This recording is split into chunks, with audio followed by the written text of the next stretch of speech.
Leitura do livro O Céu e o Inferno. A morte do justo. Em seguida, a primeira evocação de Samson, feita na Sociedade de Paris, um espírito deu sob esta epígrafe a comunicação seguinte: foi a de um justo a morte desse homem de quem neste momento vos ocupais, isto é, esperançosa e calma. Como o dia sucede naturalmente à aurora, a vida espiritual se lhe sucedeu à vida terrestre, sem rompimento nem abalo. O seu último suspiro foi tanto como um hino de reconhecimento e amor. Como são poucos os que atravessam assim a rude transição. Como são poucos os que, após a confusão e desespero da vida, concebem o ritmo harmonioso das esferas. Como o homem de saúde perfeita, de chofre mutilado, sofre nos membros separados ao corpo, assim a alma do cético, separada do corpo, se despedaça e, lancinante, se precipita no espaço, inconsciente de si mesma. Orai por essas almas perturbadas. Orai por todos os sofredores, que a caridade não se restringe à humanidade visível, mas deve socorrer e consolar os habitantes do espaço. Disso tivestes a prova evidente na súbita conversão desse espírito, que vindes interrogar e que deseja fazer-vos progredir no bom caminho. O amor não tem limites, enche o espaço e dá e recebe mutuamente as suas divinas consolações. Também o mar se desenrola numa perspectiva infinita, cujo espetáculo deslumbra o espírito, parecendo confundir-se no seu limite com os céus. São duas grandezas que se extremam. Pois bem, assim é o amor, mais profundo que as ondas, mais infinito que o espaço.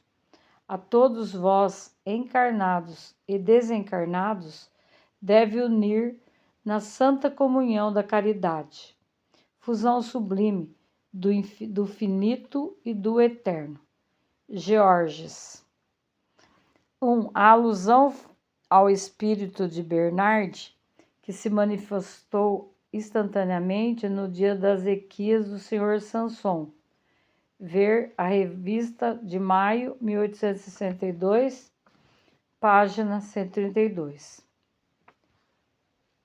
M. Joard, diretor do Museu da Indústria de Bruxelas, nascido em Baissé, Alto Marne, o falecido em Bruxelas de apoplexia fulminante, a 27 de outubro de 1861, com 69 anos de idade. Diretor do Museu da Indústria de Bruxelas, nascido em Baissé, Alto Marne, e falecido em Bruxelas de apoplexia fulminante, a 27 de outubro de 1861, com 69 anos de idade. Jobart era presidente honorário da Sociedade Espírita de Paris, e tratava-se de o evocar na sessão de 8 de novembro, quando antecipou-se ao nosso desejo espontaneamente e deu a seguinte comunicação: aqui estou, eu, a quem vocês iam evocar, manifestando-me por este médium que até agora tenho solicitado baldadamente. Antes de tudo, desejo descrever as minhas impressões por ocasião do meu desprendimento. Senti um abalo indizível. Lembrei-me instantaneamente do meu nascimento, da minha juventude, da minha velhice. Toda a minha vida se me retratou nitidamente na memória. Eu sentia apenas um como piedoso desejo de me achar, enfim, nas regiões reveladas pela nossa crença. Depois, o tumulto serenou. Eu estava livre e o meu corpo jazia inerte. Ah, meus caros amigos, que prazer se experimenta sem o peso do corpo. Quanta alegria no abranger o espaço. Não julguem, no entanto, que me tenha tornado repentinamente um eleito do Senhor. Não, eu estou entre os espíritos que, tendo aprendido um pouco, muito deve aprender ainda. Não tardou muito que de vocês me lembrasse, irmãos de exílio, e asseguro-lhes, toda a minha simpatia, todos os meus votos o cercam. Querem saber que espíritos me receberam? Quais as minhas impressões? Pois bem, amigos, foram todos os que evocamos, todos os irmãos que compartilharam dos nossos trabalhos. Eu vi o esplendor, mas não posso descrevê-lo. Apliquei-me a discernir o que era verdadeiro nas comunicações, pronto a contraditar tudo que fosse errôneo, pronto a ser o cavaleiro andante da verdade deste mundo, tal como foi no de vocês. Jobarde. 1. Quando estava na terra, vós nos recomendou que o evocássemos, e ora o fazemos, não só para satisfazer aquele desejo, como para testemunhar-lhe ainda uma vez a nossa sincera simpatia, instruindo-nos ao mesmo tempo, uma vez que ninguém melhor do que você pode dar-nos esclarecimentos precisos sobre esse mundo em que hoje habita. Dar-nos-emos por felizes se houver por bem responder às nossas perguntas. Resposta: presentemente, o que mais se impõe é a sua instrução. Quanto à sua simpatia, entrevejo-a e tenho a prova dela tão somente pelo que ouço, o que é já um enorme progresso. 2.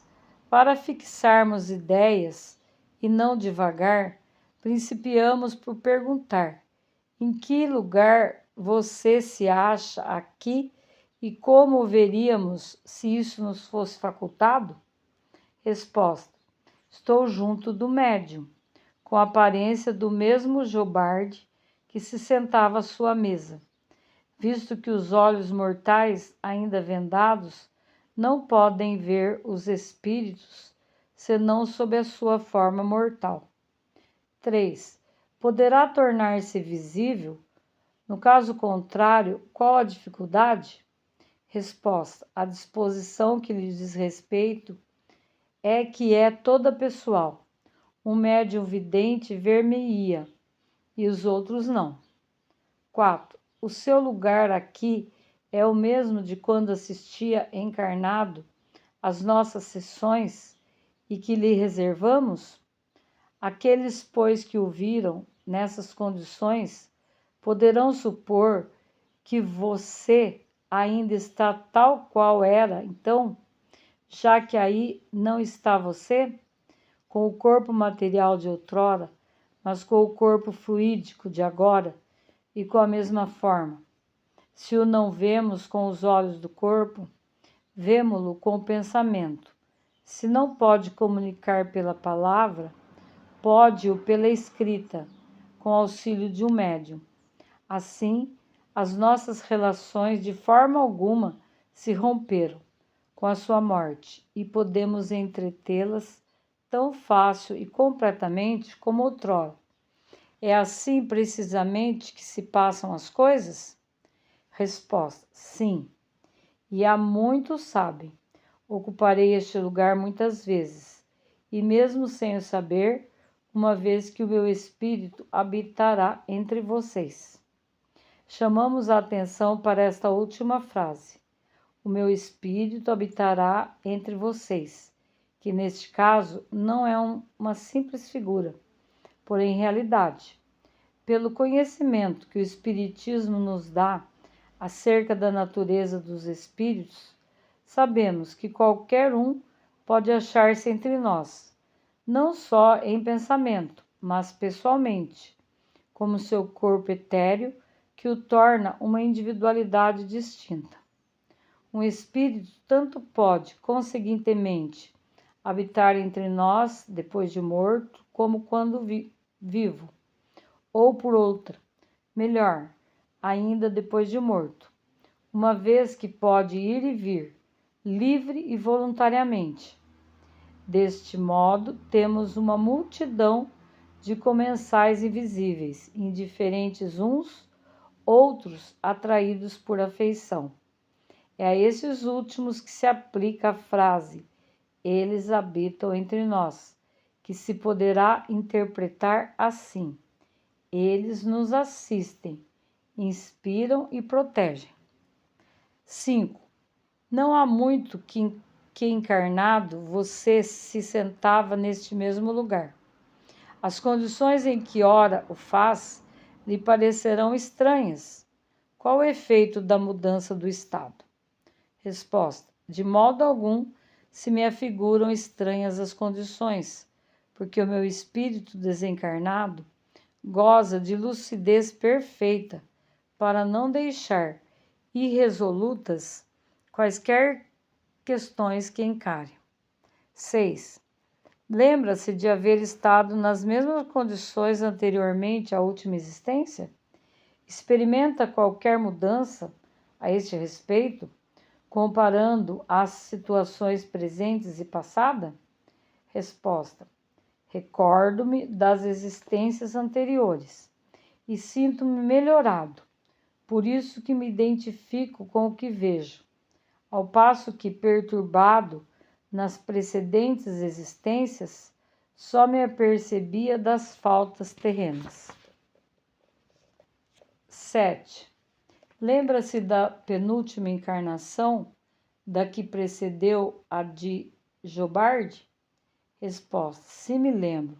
Fui um operário mecânico, acossado pela miséria e pelo desejo de aperfeiçoar a minha arte. Como Jobard, realizei os sonhos do pobre operário e dou graças a Deus, cuja bondade infinita fez germinar a planta, cuja semente depositara em meu cérebro. 8. Já se tem comunicado em outra parte? Resposta: pouco me tenho comunicado. Em muitos lugares, um espírito tomou-me o meu nome. Algumas vezes estava eu perto dele, sem que pudesse comunicar-me diretamente. Tão recentemente é a minha morte que participo ainda de certas influências terrestres. É preciso que haja perfeita simpatia para poder exprimir o meu pensamento. Em breve, operarei incondicionalmente, mas por enquanto, repito, não posso fazê-lo. Quando morre um homem, um tanto conhecido, é chamado de todos os lados, e inúmeros espíritos se dão pressa em apossar-se da sua individualidade. Eis o que comigo se tem passado em muitos casos. Asseguro-lhes que logo após o desprendimento, poucos espíritos podem comunicar-se, mesmo por um médium predileto.